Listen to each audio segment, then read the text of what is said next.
Well, once again, we are at the North Fork TV Festival. I'm Donna Drake, and the red carpet is going to be hot, hot, hot. Stay tuned.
I'd like to show you these things I do to torture Carrie. This is a picture of Carrie Preston's foot. I take pictures of her feet in shoes because she has really long toes, and then I text them to a group thread over and over until she gets upset. Hi, Carrie.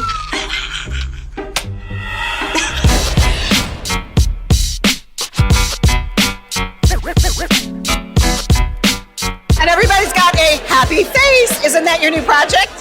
Yeah. Happy Face is on Paramount, and also Sirens is on Netflix.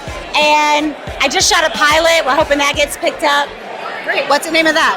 Stumble. Let's go for it. It's about competitive cheerleading. I was a cheerleader. Were you? I was for 1 year. Once they say rah-rahs never die, they just like put down their palms. Something like that. Do they say that, Donna? Yes. So if you use that line in the new series, I'll know that it started here. It started right here with Donna. Have a great time. It's so nice to see you again.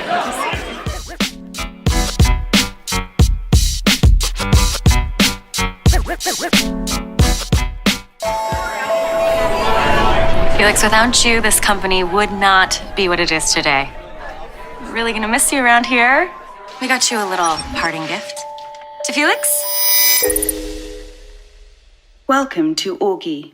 Augie determines your needs by reading your subconscious brain signals. Simply put the glasses on and say hello.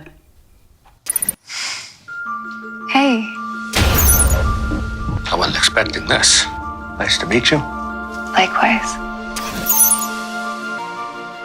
Life's short. Don't waste it. I love you. Yeah, I love you too. What about Anne? Guess you're retired. Life's over. Now you might as well die. All right. What do you love about the North Fork? Well, I love the whole island, but I love this year-round. I like the South Fork, October through April. But this place is good all year round. Absolutely. What do you attribute? Also, a great golf course I just played today. Who'd you play? Oceans Point, I think it is. Oh, it's great, great. Nice. What did you shoot? What did you shoot? Golf. No. Better than a 60? Never ask. Little lesson. Okay, your comic genius. Did it start when you were little? What? Your comic genius. Well, okay. Okay, did it start when you were little? Well, that's exercise genius. I became funny around 6th grade. Okay. That's when I started getting a sense of humor. Now, did you need to? Were you kind of being bullied or anything? Or what caused that? A friend of mine who I went to camp with sort of taught me irony and self-deprecation and what to laugh at, what's funny. He really learned me, and that guy is great. In fact, Thursday morning, I have to leave here because I'm going to go see his daughter, who I love. But he passed away, said he was a wonderful writer. He passed away of a brain tumor. Got it. He's a great guy. Great I guy. asked Christopher this question, and I'd like to ask the same question of you. Have you ever thought about writing your own material? Have you written your own material before? I have thought of it very much. Okay. I'm not good enough. I don't do stand-up, Right. so I don't do that, and I'll read anybody else's words. Everybody is much smarter than I am. You're brilliant. I adore you. I've been following your career for such a long time, as has everybody. What is a project that you want to work on next? Something that would bring you a lot of joy. The play that I've always wanted to do is play Roy Cohn in Angels in America, but it's very difficult to do that because it's an 8-hour play, 2 4-hour parts. Okay. And it's not done frequently, and it would take up a long time of my life. But you want it. That's my dream role. Let's go for it. And Tony Kushner knows it. Let's do it. Nice to meet you. Nice to see you. Be well. Happy journey. Where are you? I got a 1013. A Vic near Center Street. Liv!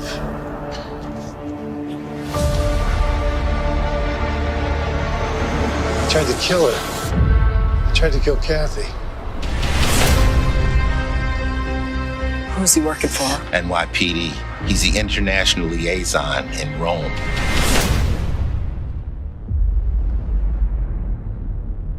I want answers. Closure. I need that for my children.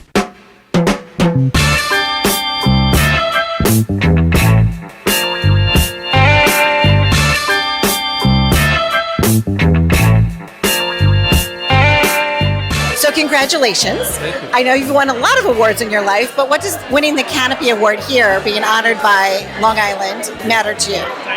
Well, look, it's been first I'm recognized, but I did a little research on the organizations, and it just seemed it's a kind of thing that just brings the community together, and I think that's important, especially in these times when we're a little divided. So anything that brings people to connect and get people that are on the outside trying to get into the business and get a flavor for it, whether it's like I said, a pilot writing program, and so giving people a platform to figure out a way to navigate in, and whether they're fans or just people are kind of interested, it's a good way for me to connect and talk with them, and or get I don't know.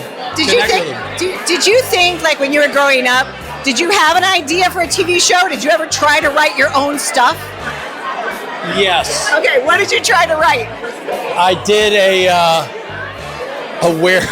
werewolf versus Dracula show.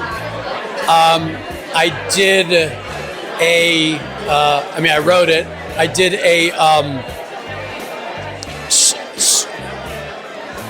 bartender on Bleecker Street at the bitter end, where I was a bouncer actually, and I wrote a pilot about that. And I think those are my only 2 stabs at it in the TV room. I'm thinking this is the place to make those dreams come true. Yeah. So if you want to get your thing greenlit, it might happen here tonight, Christopher. Well, do you know people? Give you a leg up? I might know a few people. Make some introductions. We'll see. Congratulations. Thank you very Sincerely, we love your work, and it's enjoyable to watch you. Nice to meet you. Happy journeys to you. Be well. Enjoy the night.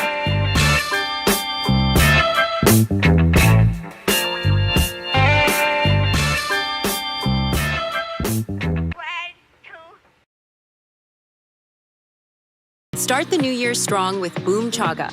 Our liquid concentrate turns any drink into your daily super drink, boosting energy, focus, and health. Make 2025 your healthiest year yet.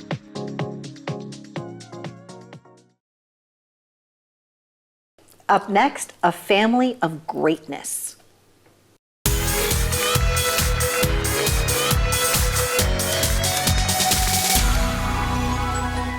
Joining us now is a family, and it's all about greatness speaking up. It's really wonderful to have them here. Super excited. They represent Qiky Kidz and that's Qiky and then Kidz. Qiky Kidz.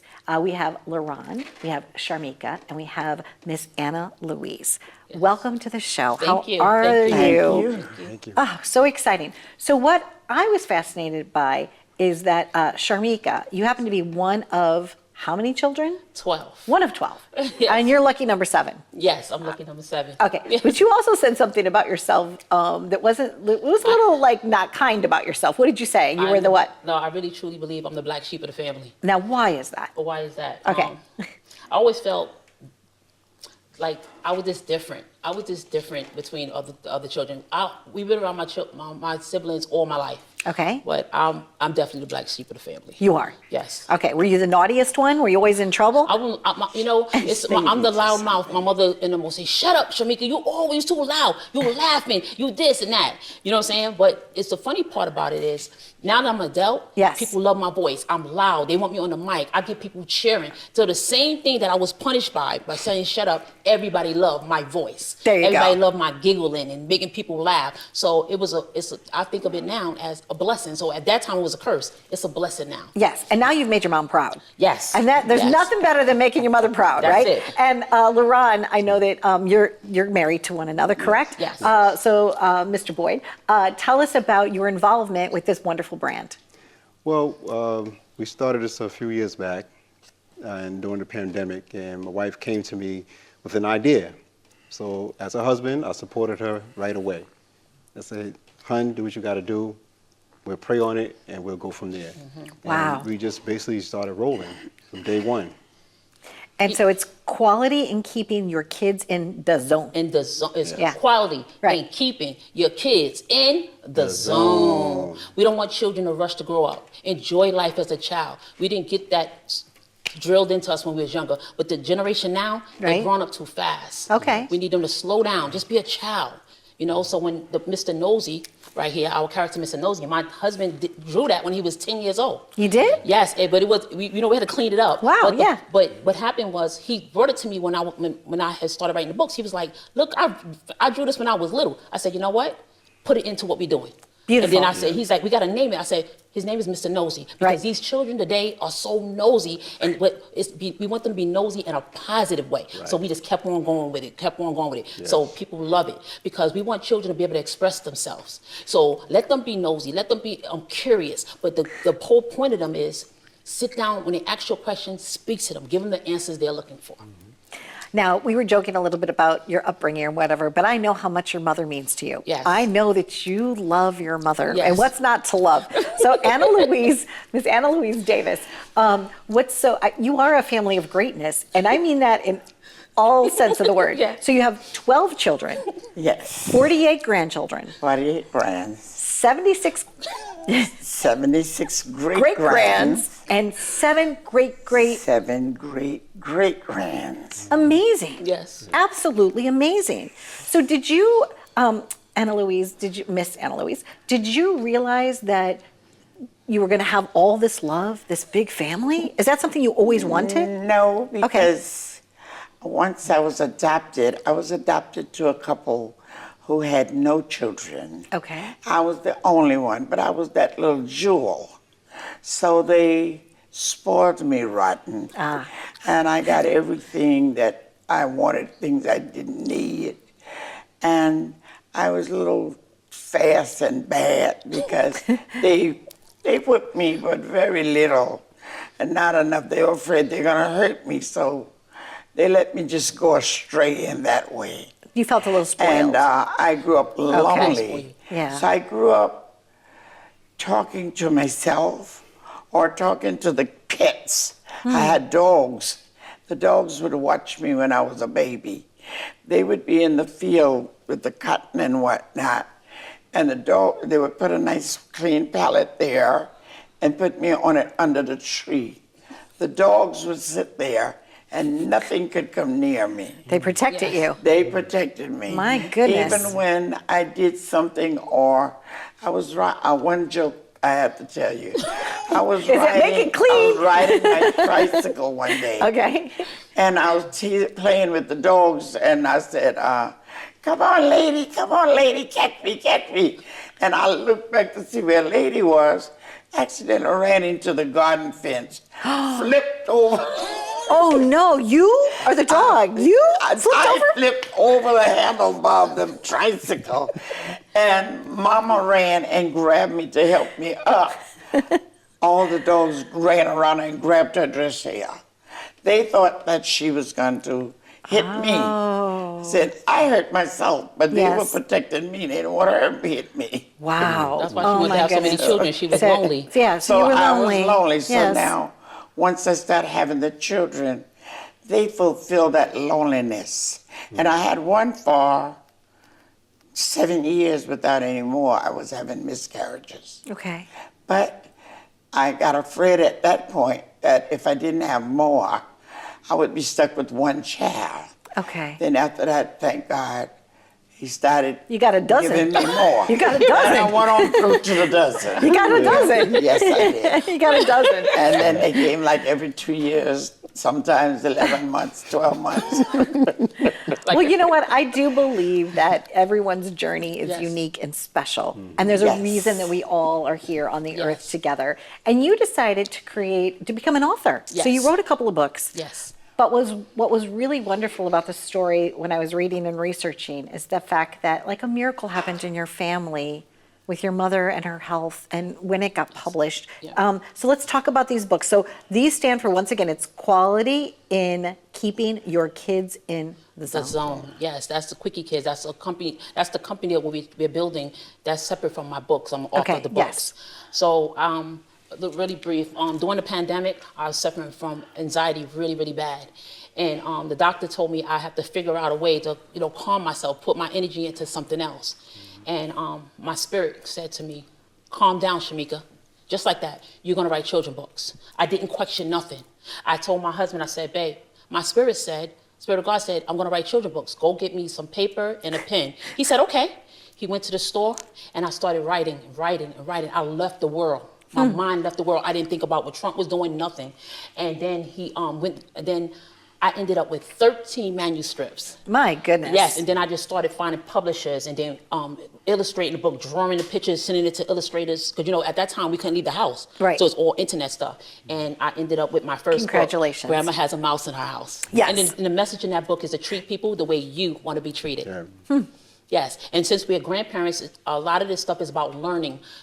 You spend time with your grandparents and your parents because we need to have a legacy of us. We're not just babysitters. Right. We are people that you want to remember us. So that's a lot about my book. Oh, that's beautiful. Yes. Absolutely beautiful. And so right when it was published, your mother wasn't feeling well, right? And yes. Oh, my God. You got to surprise her. I was trying to surprise her. I had the manuscript out, and I was like, okay, I'm going to dedicate this book to my mom, and I'm going to surprise her. My mother got real sick, very sick. And I went to the hospital. I always go to the hospital to see her. And then she was like, Sharmeika, and she told my other sister, she was like, I'm ready to go. I've been with y'all almost 50 years. You have to let me go. So I'm ready to die. I want to go home to God. I said, Mom, we don't want you to. She said, I'm going home to God. Go, and she told us where to get all her, what we can have and all of this stuff. So I said, okay, Mom, I'm going to read the book to you, Mom. I dedicated the book to you. I was going to be surprised. I'm going to read the book to you. And I read the book to her, right? And I felt so hurt in my heart, but I had to let my mother know that I dedicated to her just in case she'd go. So we left.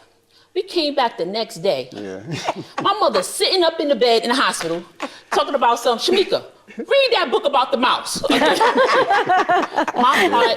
heart dropped. So I sat and I read the book. The other lady was in the other bed. And I read the book and she was lit up. Yeah. And the other people in the bed was lit up. Another woman was in the room with her very sick and just enjoyed the story. And from that day to this day, my mom, this book to me brought her to life. Beautiful. And knowing that, and I told my mother, I said, Ma, if you get better, I'm gonna get you on TV one day. I promise you. I'm gonna get you on TV. You're gonna make me cry. Yes. Do not make me cry. So, do not. Yeah. So when y'all called, I said, I don't want to do anything unless my mom could get on TV because everything she did for us, and even I was the black sheep of the family, and whatever I did to you, Ma, that hurt you when I was a child. Yes. You deserve everything, and that's why I'm here today. My book, everything, and everything we make from here, our company, the books, we help take care of my mother for the rest of her life. Yes. That's what we want to do. And when she get the book, I have to order her the new books so she can ride around and sign the books, and she keeps the money and everything. Everything is her. So she's the superstar. Yeah. Such a great family. And I'm so happy that my books brought her back to life, because you had to see her. She said bye to me. She literally said bye. I got on the phone and called friends and relatives and told them, okay, goodbye, I'll see you on the other side. Yeah. Wasn't your time yet. Because I was willing to give up. No, she did, because they told her she'd do the dialysis. No, she they said didn't no. tell me. No, I they took asked it her on to my take it. own. And she said, I'm not doing it. I don't want no dialysis or anything. I just bye to us. And then the next, I read the book, and she was like, Sharmeika, read the mouse book.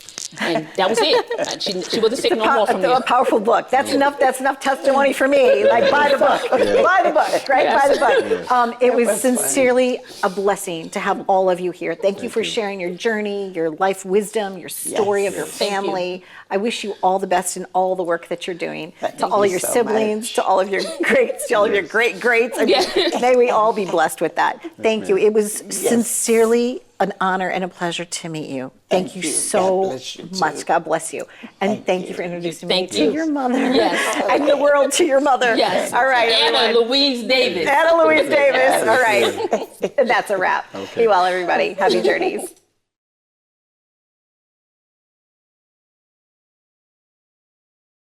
Our next guest is going to be discussing a device that helps with hand and arm mobility.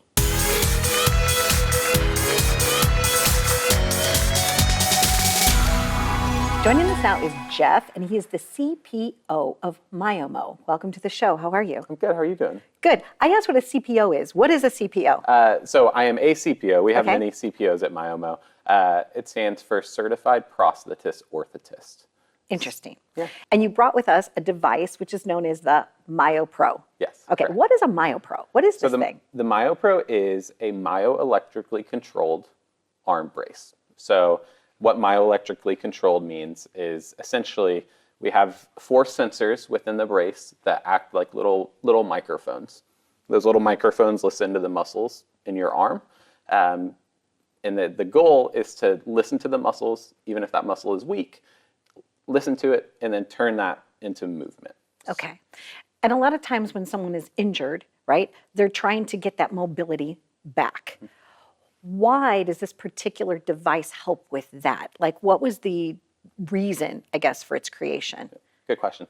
The reason for the creation is there are thousands and thousands of patients out there who have had a stroke or a brachial plexus injury, a spinal cord injury, things like that, who have lost the ability to use their arm. So they can't use their arm anymore. So what the brace does is you don't have to have any active motion in your arm. So you don't have to be able to move your arm at all. You're still sending those signals down to your arm when you try to move your arm.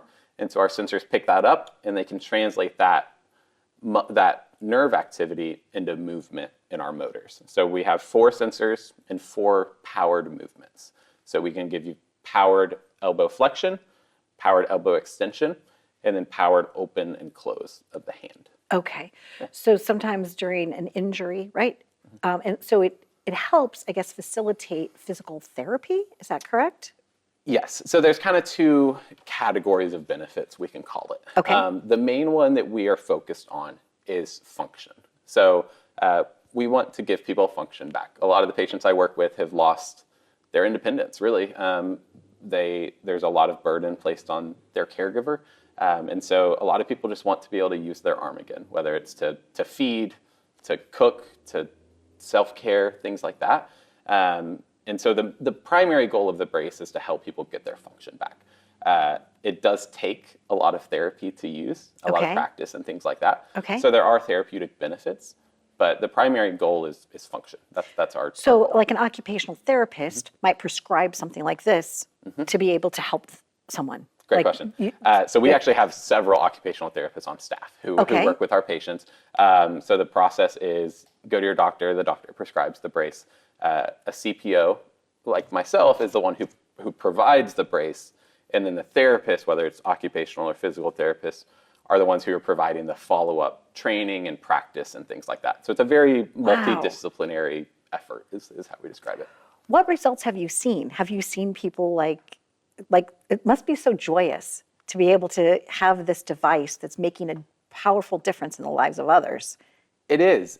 I mean, a lot of these patients have not given up hope that they would never be able to use their arm again, but they've come close because there's a large need for a device like this. So it's really, really rewarding. I mean, I will say it's not instant, right? It takes a lot of practice. It takes work.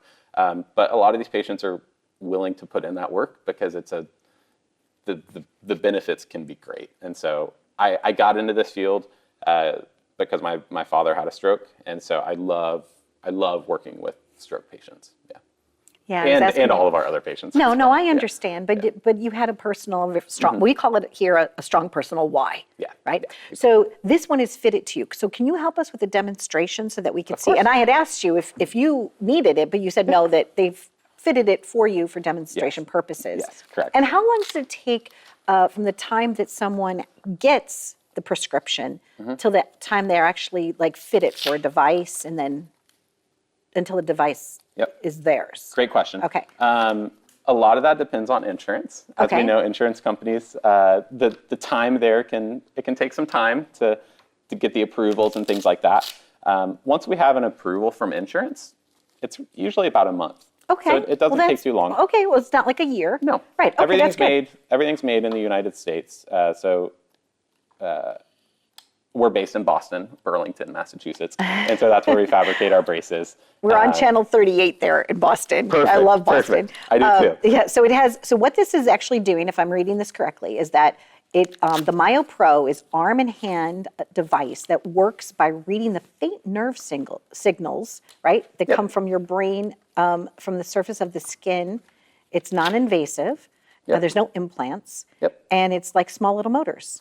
Exactly. Wow. So whenever we, the collective we. Yes, the collective whenever whenever we fire a muscle or do a movement, there's actual electrical activity going on. Okay. And so that's what we're doing here. So. Well, that didn't take you very long to put on. You just kind of slipped it right on. It's funny you noticed that. So this brace I have on we call it the MyoPro 2X, and we just released it, and it's pretty similar to our previous model, but the primary goal was to make it easier for our users to put on.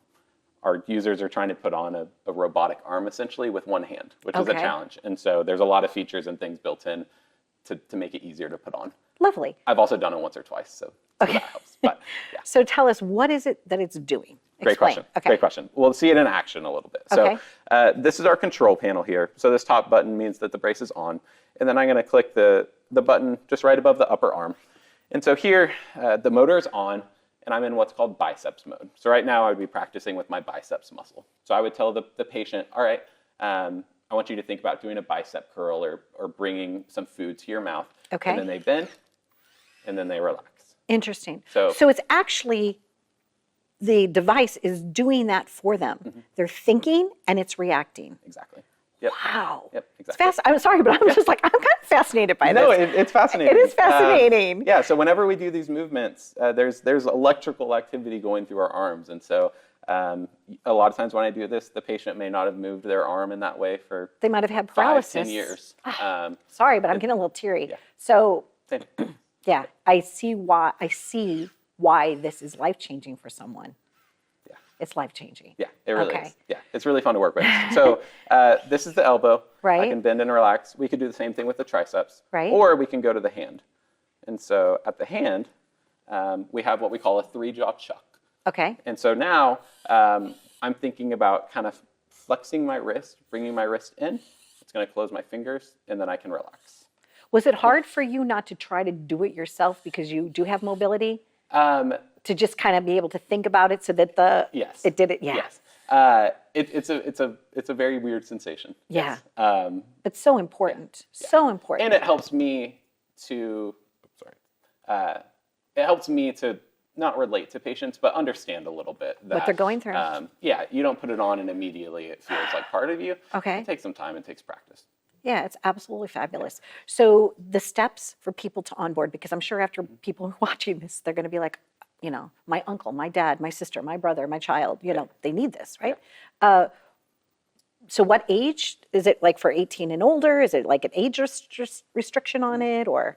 So there's no technical age restriction. We do have sizing requirements. Okay. So that's usually the cutoff as far as age is concerned. Making but sure there's like you have the length of an arm that can Exactly. work. Okay, wonderful. Absolutely wonderful. So they would go online.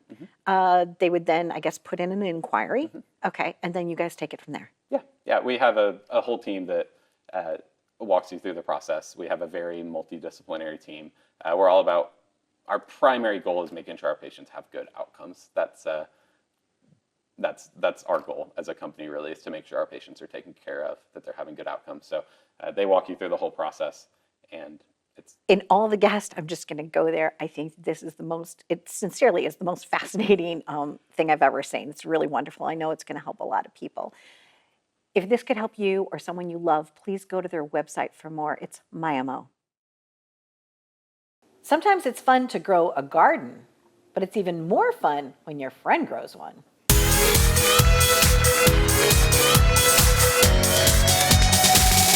Joining us now is Daphna. She has an amazing company. It all started with an organic garden.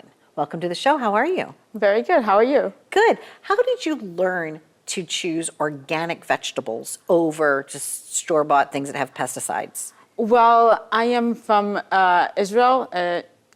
We have a lot of sun on the Mediterranean. It's all about vegetables. So this is mainly how I grew up. I would go to the market every Friday and I would pick up the fruit and vegetables there. Hardly even went to the supermarket. And when I moved here, I was really missing it. Okay. So you started your own garden, Daphna. Yes. What are some of the things that you grow there? Tomatoes, peppers, eggplants, all the herbs, cucumbers. Now, eggplants are funny because they've got like the little tiny baby eggplants, right? But they're all in the eggplant family. Yes, they're all. Okay. Someone told me that you look at the bottom of an eggplant, and if it has a thumbprint where you could stick your thumb in, that has more seeds, or is that less seeds? This is less seeds. Less seeds. Yes. Okay. And you also have to check that like it's kind of light. Okay. To like when you go to the supermarket, make Right. sure that that it's clear, not discolored. Outside skin? Yes. So the skin needs to be and intact. it has to be light. When Light. it's heavy, Right. that's the seeds. Okay. And the seeds are what makes it bitter. Yeah, not good. That is the way to. That's how to get a good That's how I know eggplant. when to pick them. I'm Yes. like, all right, I can feel you.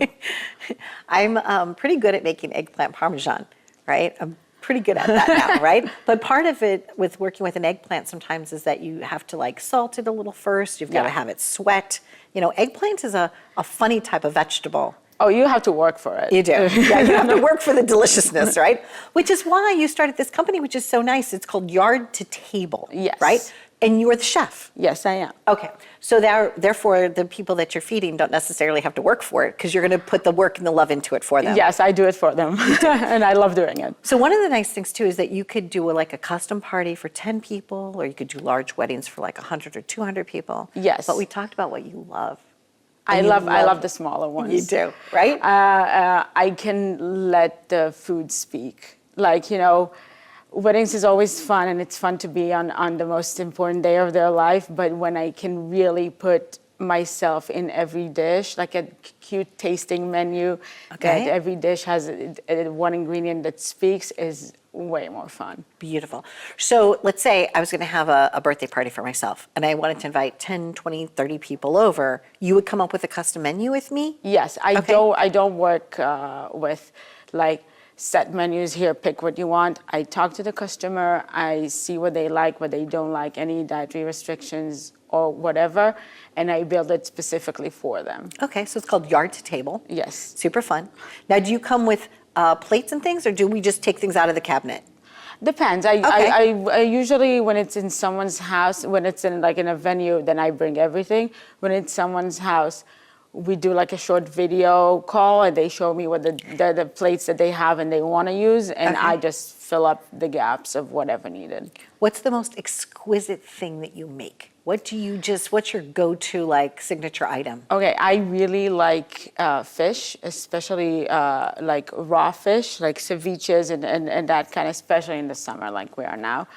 I love it because you can play a lot with it. It always looks fantastic and it's very refreshing. It's not heavy on anyone. It's a great starter. So I like to do tomato consommé, basically a broth of tomato with tuna. Okay. Usually bluefin, and some pistachio on top and some wasabi olive oil.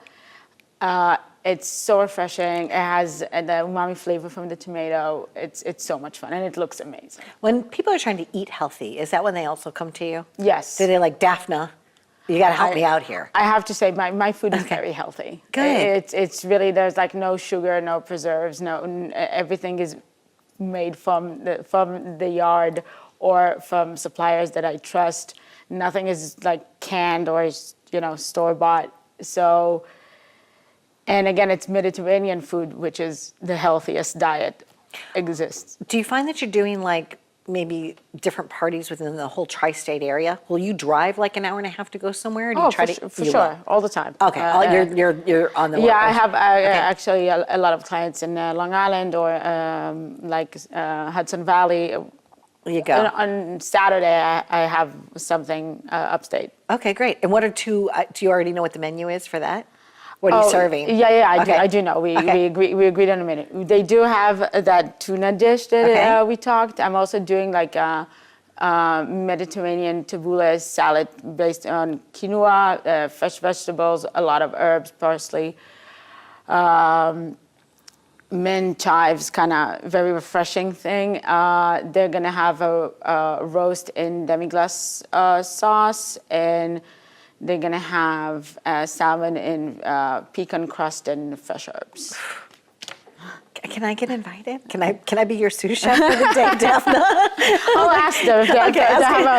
There's actually 20 people, and it's a client of mine that I love dearly. This will be like, I don't know, our sixth dinner party with them. Oh my gosh, Daphna, thank you so much. Thank you. Yard to table. Yes. Lovely. Thank you. Congratulations to you on being an entrepreneur, and thank you for making people have healthy choices. Well, I love doing it, so I can tell. It definitely comes through. Thank you so much. Thank you. Stay tuned for more. We're living it up, and if you would like a recipe for one of those things, you'll just have to call Daphna, and maybe she'll come and cook for you. Start the new year strong with Boom Chaga. Our liquid concentrate turns any drink into your daily super drink, boosting energy, focus, and health. Make 2025 your healthiest year yet. So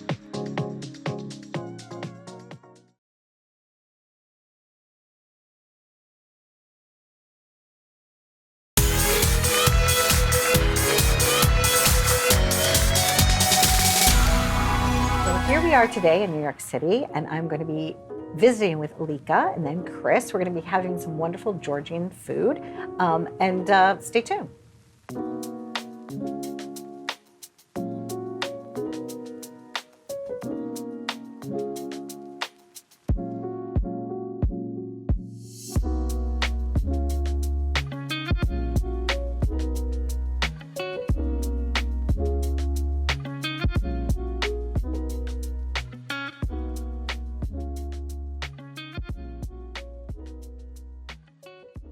And now it's time for 19 Dimples. Okay, Marian, what do you teach me how to make here? What do we got going on? Yeah, today we're going to be making khinkali. It's a famous Georgian traditional dumpling. Okay. And it's famous for its twisted top, and it's called kudi. Okay. And what you do is you fill it with this meat over here that's prepared with spices. Smells good. Is that too much, Chef? No, it's good. Is that, I'm going to be able to close it? Yeah? Okay, let's try it. Okay, here we go. Okay. I might only have like 17 dimples. I might miss 2 dimples. Okay, here we go. What are we doing? And we're going to be twisting the top. How's that? Like that? Yeah. Making little S's? I did good? You have been good. Okay, and then you just keep folding it? Oh, wow. Okay, like an accordion. Back and forth? How am I doing? Good? Pretty? Too many? Super pretty. Super, wait, are mine good so far? Okay, keep going. Oh, wait, I'm losing. All right, Marianne, how are you doing over there? I'm trying. You're This trying? top part is the most difficult part. Okay, It's because the called- juice wants to come out. Okay, now what do I do? And oh no. You're not supposed to do that, right? It's not supposed to be wet on the outside. Why does yours look like a perfect clove of garlic and mine kind of looks like a wet pocketbook? Let's try a new one. Want to try a new one? Okay, here we go. One more try. Okay, you got it. And I think it's because I had too much filling. A little less filling, okay? One scoop of filling. Good. Okay. Okay, now bring it up and we start. Yeah. One. Look. Okay, Try help like me. outside. It's like dancing. Like this. Oh, to the outside. Uh-huh. To the outside. Okay, there we go. Like dancing. To the outside. Yeah. Right? To Let's the go. outside. Here we go. We're dancing. To the Alright. outside. Marion, how you doing over there? I To just- the I did my outside. right over here. To the outside. Oh, I'm doing it. To the it's to the outside. Right? Look. Pinch, pinch, pinch. Oh, almost. Just keep the juice in. Right? Uh-huh. Okay. How do you do? Good. Seal it. Seal it. Oh, look. It's not terrible. It's my first time. It's my first time. Not so bad. Squeeze, squeeze, squeeze. Okay, now do we fry this or bake it? We're gonna boil it. Boil it. Boil it like a bagel. Okay, Marianne, how'd you do? I'm going on my second one. You're going on right your now. second one. Yay! Okay, collaboration. It's a must, right? Okay, here we go. Ta-da! Yeah, and then you grab it by the top. Right. You have to flip it upside down, Oh. take a nice little bite, and then drink the juice inside. Oh, but after it's cooked, right? After it's cooked, Oh. yeah. Okay. Ta-da! Okay, stay tuned. We're living it up right here.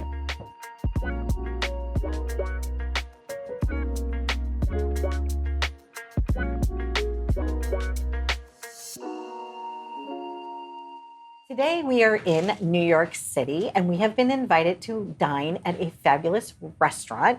And we are going to be dining at, I want to say Chito, and you could say the second word. What is the second word? Grito. Grito. Chito Grito. What type of cuisine is Chito Grito? It's Georgian cuisine. Okay, and you're from there, correct? I am from Georgia. All right, tell me about what it was like to grow up there. Is it like countryside? Is it like a city? What is it like? I grew up in the city, Tbilisi. It's a small city, but it's like a large capital, and it's almost like a New York. Okay. Not suburban at all, even though the size is small of the city. And then my summers were always in countryside, by the Black Sea or vineyards, mountains, all sorts of adventures. Lovely. So is it similar to our school year here in America where you have your summers off? You go from like the fall to the spring, you have a wonderful summer off, and you We go have- out to the countryside and Absolutely. explore, right? Swimming? What are the Swimming, seasons? the Georgia's on the Black Sea, so our summers we spend like about a month on the Black Sea swimming. Beaches are gorgeous, a little pebbly. A little pebbly. Well, I live on Long Island right now, and the North Shore is very pebbly, but the South Shore is all sandy beaches, like Jones Beach, Robert Moses. I grew up in the Midwest and moved to New York, and there's really, in my opinion, there's no place like New York, right? So now you own a restaurant right here in the heartland. Yes. The heartland of the city. Very lucky. And you're very lucky. What made you decide to open this?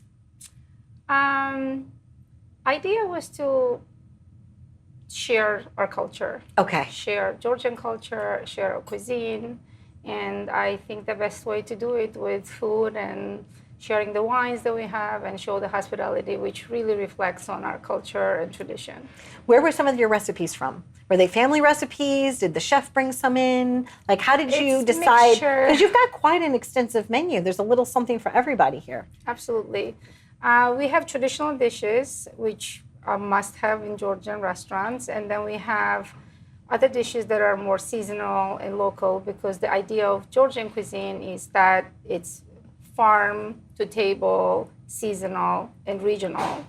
And every region of Georgia, even though it's a small country, has different cuisine based on the climate and terrain and all that. So in New York, we try to adopt the same idea, but use locally available ingredients and locally seasonal products. Which is very important. Somebody in Manhattan, if they're going to go to dinner, they want food that tastes delicious, that's as fresh as possible. So even if they're not familiar with Georgian cuisine, which we're going to talk about today, we're going to have a little bit of fun with that. But it's also a little bit of like a Mediterranean, right? You have some fish, you have some meats, you have also for vegetables. You have a lot of things for vegetarians, correct? Absolutely. Okay. What about your dumplings? What is the dumpling like? Dumplings are called khinkali. So to sort of backtrack about Georgian cuisine, it's a crossroad of a Silk Road. Like it was a major stop. So you have food from Mediterranean, Eastern Europe, Far East. Dumplings came from Asia. So the dumplings became a very big part of Georgian cuisine and highly recognizable these days. So every restaurant carries a version of the khinkali. So the dumplings are basically classically made with beef, but they're also made with beef and pork and mixture of some herbs and spices. So we offer that variety here. We also have a vegetarian version made with mushrooms. We have a cheese version with spinach. So there's a little bit of everything for every taste. I was going to say, that sounds lovely. And I know that they're very light and delicate here.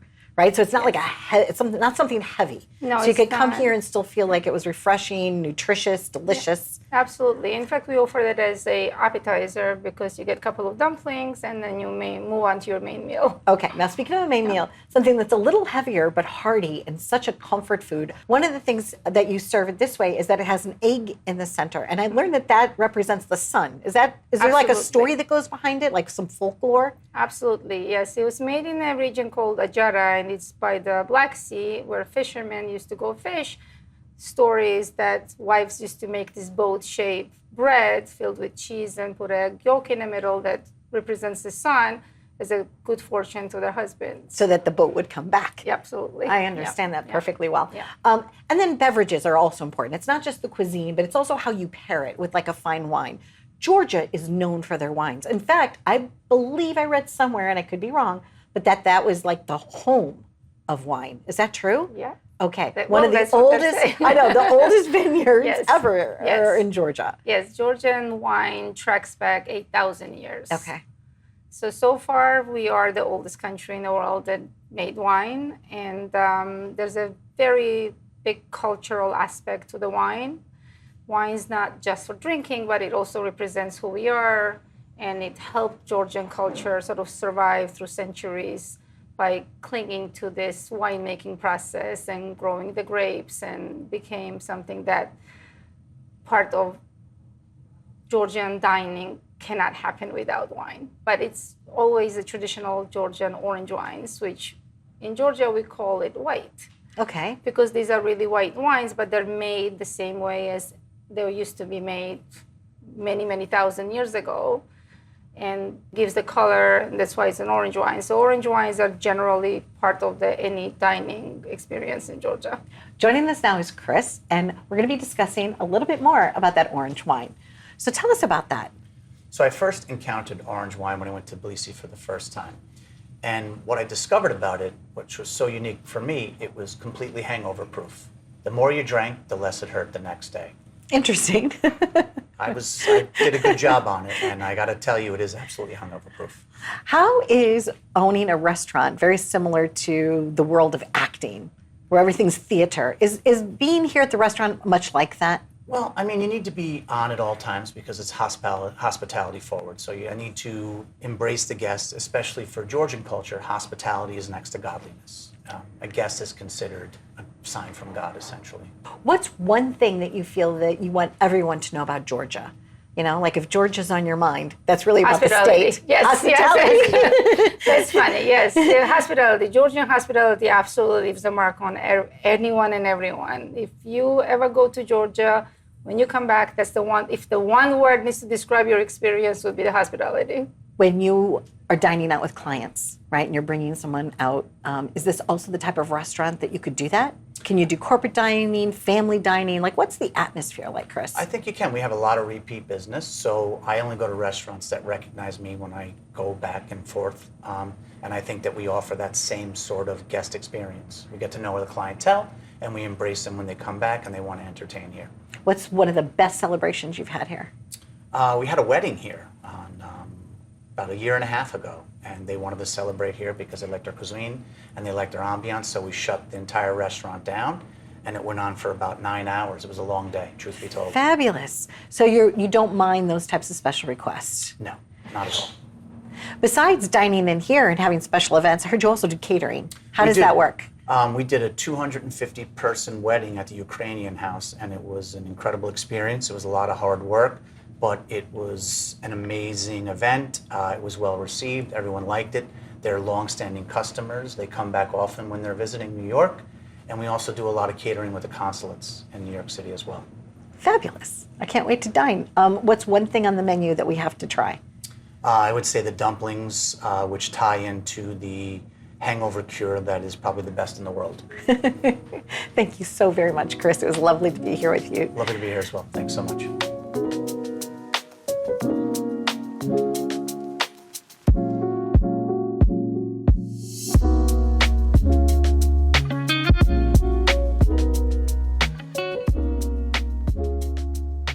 So today we're going to be making adjaruli khachapuri, which is a traditional open-faced, cheesy bread dish. And now we're starting off with the dough. And Dimitri, the chef, is putting on some flour. We're putting some cheese in the middle. So after putting the cheese in the middle, we're gonna grab the sides and kind of create a little calzone type of shape all around. Make sure it's nice and tight and closed up. After we do that, we flip it over, and then we just press in the middle to have that famous bow shape, just like that. And then the last step would just be to slice right in the middle, making that traditional open face. We're gonna stuff it.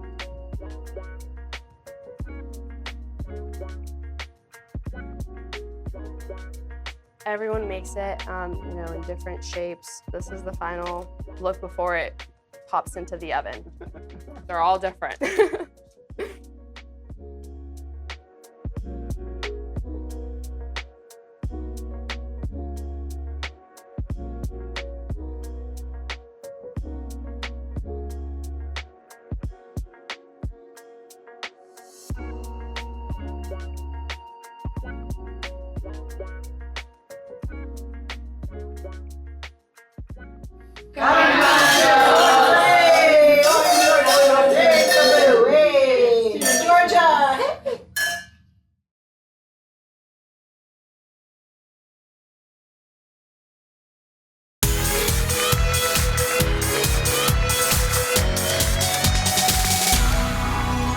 One of the things that I love about having a studio is that, especially on show day, we have friends stop by, right? And with us now is Howard Moore. How have you been? I'm very good, Donna. Thank you for having me. I have a little tooth problem, so that's why I have my hand like this. Okay. But I think we're going to be okay. We're totally going to be okay. I'm so glad to be here, Donna, and I appreciate always your show and seeing you. Nice to see you too. You've been doing a lot of acting lately, Howard, not just the comedy, but you've been in some films, you've had some lines in different projects. You've been keeping really busy, but you're also going to be touring, right? How many cities are you going to? About 30, 40 cities. The Howard Wow. Moore tour's coming to yours, doing something. I got a book coming out later this year. So we're doing some meet and greets before the book. You know, we get signed. I'm going to a lot of cities, Texas, Sacramento, Seattle, Boston. I'm all over. And then, my comedy tour, the Uptown Comedy Show. Yeah. Which we start at Governor's July 26th at the Governor's in Bohemia. Okay. Which is great with me, and I always have like 5 other comedians on, a hot DJ. It's always great. We just had one in April. So we have another one coming up July 26th. That's next month. Right. So we have a lot happening, and you're trying to keep busy, and I'm coming to a city near you. So Howard, why did you decide to go into comedy? Did somebody encourage you when you were younger and say Actually, to you, believe it or not, you are so funny? A friend of mine is you're so hilarious. His name is Robert Jr. Took me to Eastside Comedy Club, and actually Eastside, which was owned by Richie Minabini, went to school with my brother Stuart. Richie and his brother Scott, they both went to Will Whitman. And we have a lot of people from there. Adam Ferrara, really famous comedian, good friend of mine, went to Whitman, a few years behind me. So went there, Richie knew who I was, liked what I did, and he said, you know, you need to keep coming back. So that's how it started. I got the acting bug, the comedy bug. So I've been doing it for a while, and just really keeping busy, and God's been good because, you know, there's a lot of cities to do. Yeah. You know, it's so funny you said Richie. I love Richie. Richie was here the other day. He was working with Peter Bales and Jackie the Joke Man because they do stand-up memories. So they recorded, you know, a couple of shows here. Oh, you saw it? I haven't seen Richie in so long. I love Richie. He started me out. Richie Minabini, I gotta always say thanks to him. Richie Minabini's a great guy. You know, gave me my start. A lot of people don't know that, and he just keeps a lot of people. Kevin James, you know, Adam. We need to make a statuette of him and just call it the Richies. Like this. Exactly like We need that. to have a Richie, you know what I We mean? need to have a Richie. I want a Richie. Wow. You get a yeah, wouldn't that be cool? That would I'm be gonna call great. him up after this, Howard. I'm You gonna be like, should. I'm going to tell him it was your idea. Yes. It was your idea. Tell him that. So comedy really has been so helpful to so many people because it's important that we laugh, right? And you brought us a clip. Let's take a look at that, okay? Okay. Here's the clip. This is what I do all day long. This is what I do, right? 6:30 in the morning, I don't want to hear nobody knocking on my door. Jehovah's Witness, we all hate them. See the racial harmony here? Blacks, white, Puerto Ricans, we all hate them. 6:30 in the morning. You come to my door 6:30 in the morning, you better have one of two things, okay? A warrant or a big check from the end of the... You hear me? What's up, y'all? This is comedian Howard Moore. It's showtime. Come check me in the Uptown Comedy Show. You know it's going to be a light of laughter and fun. It's going to have 3 comedians from HBO DEF COMEDY JAM, Comic View, and also Comedy Central. This is going to be a hot evening you're not going to want to miss. And also, I want to give a shout out to my sponsor, Hair It Is, where they got the waves, braids, weaves, and relaxers. They got the styles to keep everybody looking at you. So come on down to Hair It Is, where your style's definitely a hit. You may come in here with your hair all messed up, but girl, when you leave, you're gonna be too legit to quit. Howard Moore, I'm gonna see you at the show. Fantastic. Fantastic.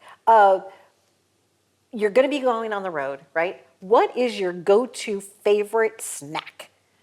Like you're going to these meet and greets. Is it apples? Like what is it? No, I'm a junk food, so I like donuts. You know what I mean? I'm a donut guy. You would think I'm a cop, right? I love donuts and iced tea. I'm good with that. Well, there so you if go. you have that, you know, I'm simple with that. I don't need everything, you know what I mean? But that's my go-to. But when I go to every city, I like to try whatever they have. Like when I be in Texas, I want, you know, everything they have from the daiquiris to the Texas ribs. I want, you know, whenever An I'm... authentic experience. Yes, there. whatever, every city I'm in, I'm going to be in Sacramento, I'll be in Hawaii, I want whatever the natives eat, that's what I want. Well, St. So I do Louis, that. because I'm from there, barbecue and toasted ravioli. Oh, look at that. And then we Okay. have Duck Donuts here, originally from North Carolina, but Duck Donuts is Really? our green room sponsor. So we might be able to get you a donut before you walk out. I appreciate that. You're You're welcome. like such a plethora of information, Donna. That's why I Hey, love your show. that's it. It's a talk show. I know how to talk. I might not know how to do stand-up. But you have so much information. but- That's always so great. Useful information. Useful information. It was a pleasure to have you stop by. Wishing you all the best. on Thank this you so tour. much, Donna, for having me. Yeah. I really appreciate it. And everybody watching, everybody coming out to the cities. Remember, I'm in every city coming to you, the Howard One Uptown Comedy Show. And just check us out. There We're you gonna have go. a great time. Living it up with Howard Moore. Thanks, Be well. Donna.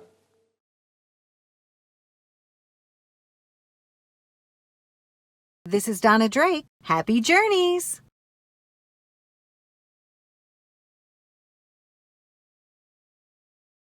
Take my hand, come with me, and we'll find better ways to be something much more. Thanks for watching Live It Up. You can visit us at liveituptvshow.com.